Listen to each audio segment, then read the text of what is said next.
If this is the kind of opposition we have, I'm telling you, failure upon failure, failure upon failure.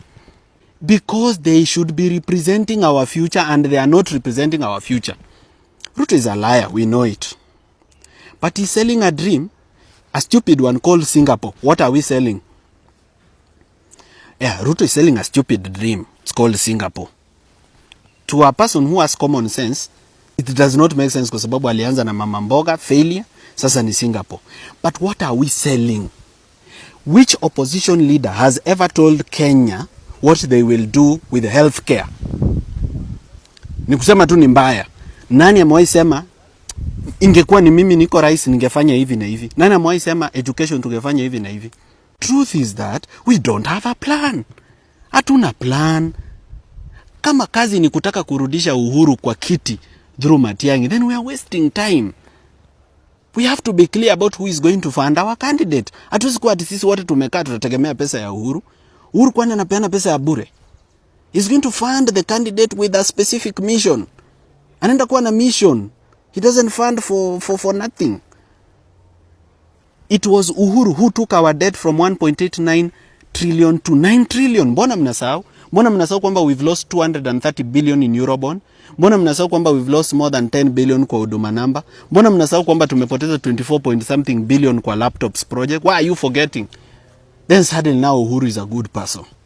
Atu finance tutoke kwa minyororo ya Ruto. Hiyo ni circle. That is called the circle of poverty. And it never ends. Utaenda tu sako hivyo. Sako. Muniite mbaya, munitusi, muniambie nini. I have studied with some of the most brilliant Kikuyus. And I have worked and had clients and brilliant, I'm telling you, brilliant Kikuyus. Hata say I have employees, brilliant Kikuyus. To say that a whole community iliangalia tu kwa viongozi wao na wakaona the best person who represents their dreams and aspirations is Rigathi Gachagua. Basi iko shida. Haiko shida kubwa sana. It means the leaders are not the problem. Kuna shida sana na voter. So boy sema Gachagua is just saying what people on the ground want to hear. Kwa sababu hao watu kwa hiyo kanisa huwa wanapiga makofi. Sasa Sifuna ameenda huko. Anaambiwa ati Sifuna wewe ukifukuzwa ODM utakuja hapa DCP. The same Gachagua less than a month ago alikuwa anasema viti yote ya Nairobi. 17 constituencies, senator, governor inaenda kwa community yake. Sasa wewe Sifuna ama wewe umekuwa Mkikuyu? Or you think he didn't mean it, he was joking? Or you think he has changed his mind? Kama toa Ruto kuweka watu kama hao, tulale tu. Just sleep. What you need to do as a president, in fact the biggest legacy anybody will ever achieve with this country, the president who will bury tribalism.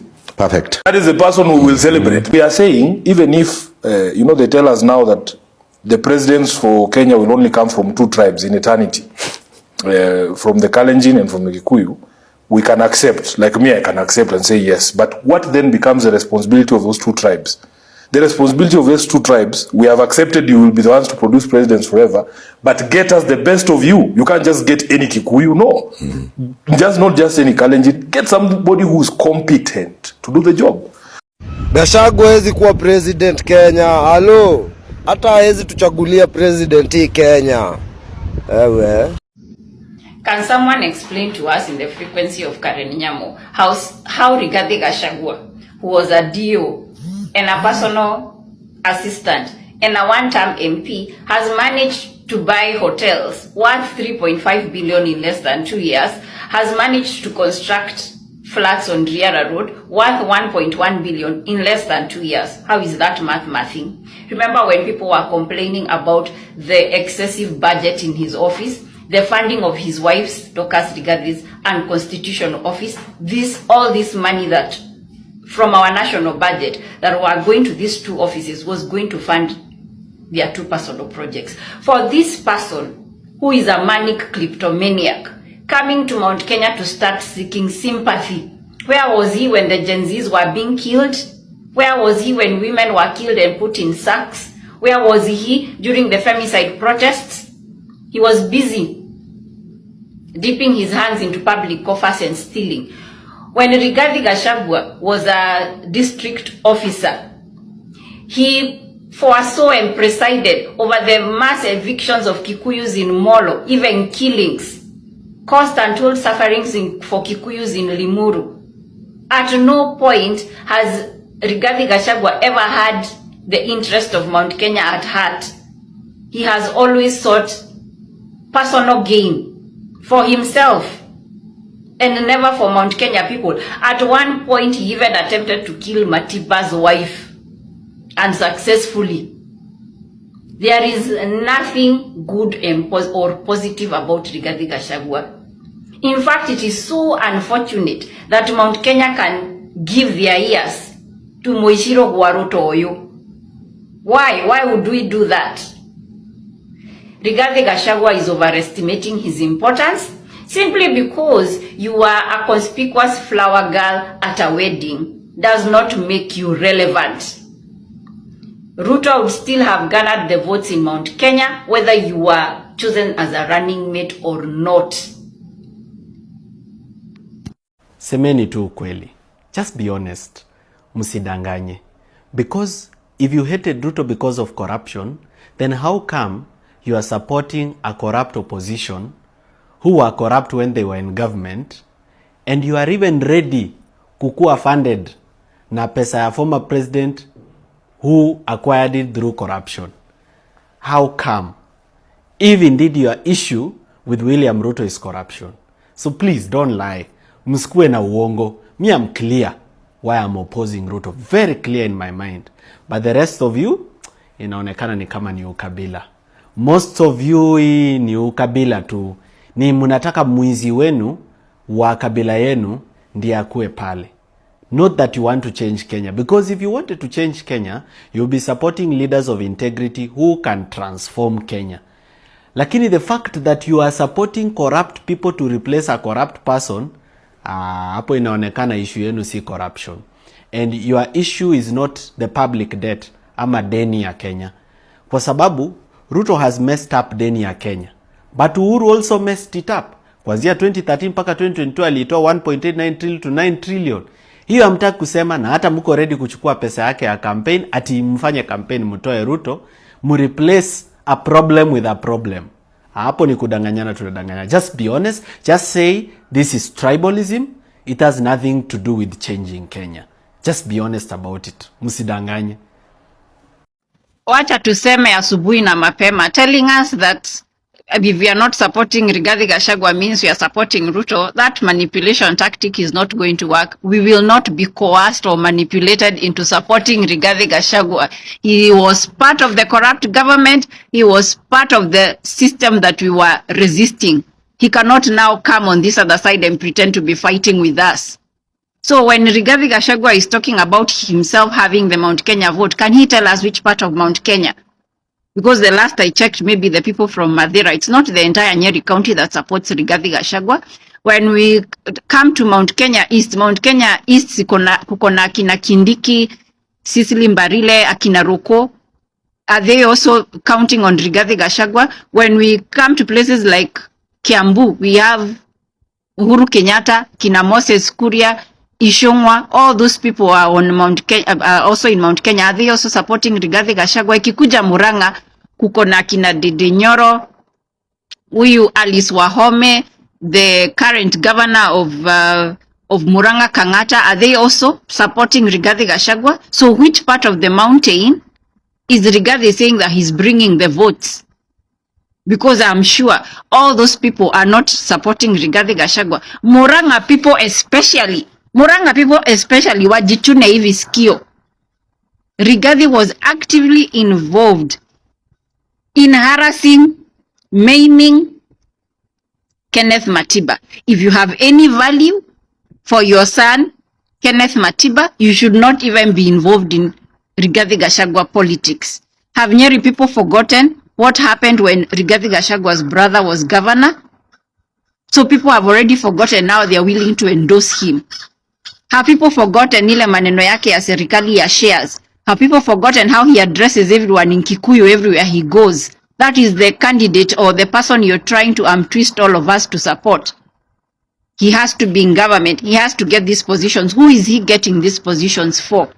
Now, the team that supports Rigathi Gachagua or endorses Rigathi Gachagua for anything, that will be the losing team, because we will not board that team. I am so tired of hearing Kenyans defending Uhuru Kenyatta. Like, have you people forgotten how horrible Uhuru Kenyatta presidency was? Remember him jailing doctors at committee during the doctor strike that lasted more than 100 days. Remember when he attempted to hire, even went ahead and hired doctors from Cuba and refused to hire Kenyan doctors, refused to honor their CBA. Remember how he destroyed the teachers' union, even bribing the court, even using the teacher service commission against the teachers, refused to honor the CBAs, massive transfers across the country. Are people forgetting that it was Uhuru Kenyatta who did that? Are people forgetting that it is Uhuru Kenyatta that introduced CBC, a curriculum that has brought so much chaos? This is the curriculum that will prove to people that staying in a school compound or hanging around in a school compound does not make you literate. Because CBC is actually wasting students. Have we forgotten how flour would go missing from supermarkets? Have we forgotten the contraband sugar? Sugar that would be poisonous from outside the country with mercury. Have we forgotten all those scandals? Have we forgotten Eurobond? Have we forgotten medical allowances disappearing from the teachers and policemen pay slips? We have forgotten so many things. Have we forgotten that pension was taking 2 to 3 years for the older people to get pension? Have we forgotten the BBI nonsense of bribing MCAs across the country with 2 million shillings each ndio wapitishe BBI, only for it to be shot down by the Supreme Court? If it was not for the Supreme Court, BBI would have gone through. Have we forgotten that the Uhuru Kenyatta presidency did not create jobs? Have we forgotten that the ports suddenly stopped being functional and people lost their goods at the port of Mombasa because he was trying to punish the business class? Have you people forgotten how lights would keep going off, and yet him and his family are the largest shareholders at KPLC? Why are people forgetting all these atrocities? How the Kenyan youth were getting shot, going missing, the extrajudicial killings. Left, right, center were still there even when he was president. Have you forgotten the media bans? That certain events would not be covered. There was even a major media, a shutdown. There was even a media shutdown at some point. Have you forgotten that overtaxation of solar panels? How even the Kenya Power bills shot through the roof during his presidency. How he sabotaged business. Mumesahau hizo vitu zote. You are listening to someone who has over 6 million acres of land. 6 million acres of land. He is in fact the reason why we have major food shortage in the country. Because all the productive land is held by his family. And you people are talking about that Uhuru is 100 times where? Uhuru is better than nobody.